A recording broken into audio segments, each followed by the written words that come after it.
आसिफ जरदारी इमरान खान को कत्ल करवाना चाहता है। जेल जाने से इमरान खान की मकबूलियत को 10 से ज़रब लग जाएगी। बक्सा मैंने गाड़ी में रखा हुआ है और सिगारों थोड़े कम हैं, वो लेने जा रहे हैं, महंगे हैं। अच्छा। बस रास्ते में अगर बच गए तो सिगार वाली दुकान पे ब्रेक लगाएंगे, बाकी दाल तड़के वाली मिलती है, नान ताज़ा होगा।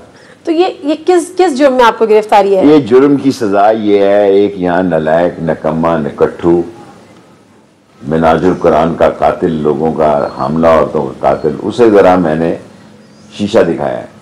और बाकी क्या है जी, राना सनाउल्लाह साहब की बात। जी हाँ जी हाँ जी हाँ जी हाँ जी। अच्छा, नाम नहीं ले रहे थे ना, तो वैसे ही मैंने कहा आपका सुबह सुबह मूड क्यों शाम के वक्त खराब आप अच्छी सोच के साथ जाए। और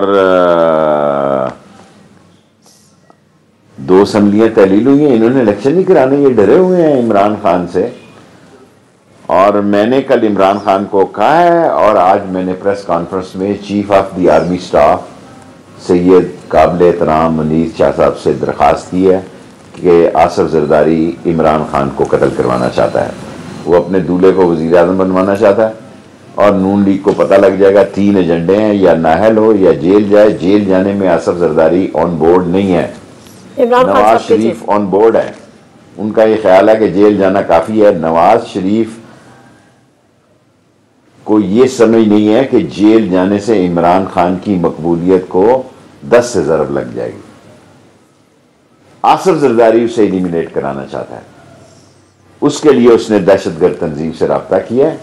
और मैंने आज प्रेस कॉन्फ्रेंस में कहा कि मेरा 10 महीने से फौज से कोई रब्ता नहीं है, अगर कोई मेरे साथ रब्ता करे तो मैं ये इत्तला शेयर करना चाहता हूँ। आपके पास सिर्फ खबर है या कोई सबूत भी है? मेरे पास खबर है।